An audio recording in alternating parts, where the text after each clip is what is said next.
Video games, a massively popular entertainment medium that grosses billions every year and has millions of players every day.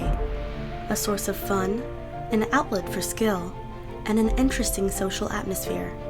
But what many people don't realize is that there is a dark truth lurking behind the scenes of this industry. Women, both the players and those that work hard to make the games, face an untold volley of harassment in the workplaces and online.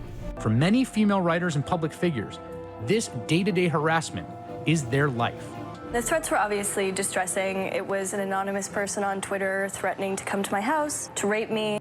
In my home state of California, it's a crime to threaten bodily harm against another person. When I received my most sort of recent bout of threats, said the police officer who came to my door didn't even understand what Twitter was. After a 2-year investigation, Activision Blizzard finds itself being taken to court by the state of California. The 2-year-long investigation was conducted by the California Department of Fair Employment and Housing, with the state filing a lawsuit against Activision Blizzard for fostering a frat boy culture in which female employees are subjected to unequal pay and sexual harassment. One of the major things behind this issue is sexism.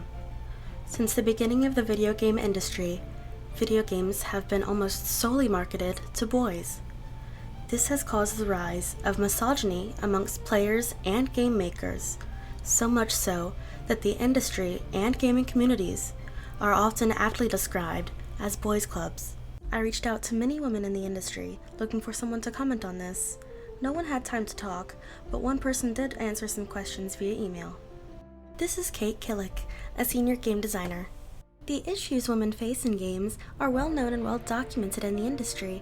The majority of companies, especially AAA, are heavily male dominated, and so women have to go through all the usual obstacles to succeed or even just exist in those spaces. We cannot ignore that women face discrimination and harassment in every corner of our society. I always get asked about my personal experiences, and the answer is no. I don't have any particular horror stories to share from my own life, and it would not be right to share those I've heard from others. But it's not only women behind the scenes of the gaming industry that are faced with harassment and discrimination. Female gamers often endure a lot of targeted harassment while trying to enjoy playing online games. I don't cheat, I don't use wall hacks, I don't use an auto-aimer, all of which I've been accused of because I am a woman, and women aren't supposed to be good. That's Alana Hale, an avid PC gamer who agreed to sit down and talk to me about the experience of being a woman and trying to play online video games. They think it's men's territory. Men will talk to other men about how they perceive women, and then it's contagious. It's not that hard to give these people repercussions for what they do. That's all we want.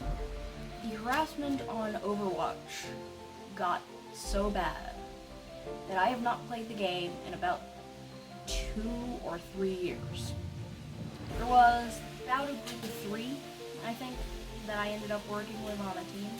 They started direct messaging me in the chat about how shit I am, how I shouldn't have played the game, how women shouldn't play video games because women can't, and they're all horrible, and that one of them even said I should go kill myself. When that starts happening and when people start telling you to kill yourself, it's no longer fun. Like me, people quit games because of harassment. If they're constantly getting hit with negative comments all the time, they're not going to want to continue playing. Another issue is how female video game characters are often represented as over-sexualized. Extremely over-sexualized. That is not the kind of armor you wear into battle. That isn't going to stop a bullet. All these visual designs are deliberate choices made by the developers, and they serve a specific purpose. They communicate to straight male players that these characters exist primarily as sex objects to be consumed. This is a case of perpetuated abuse and an industry-wide harassment problem.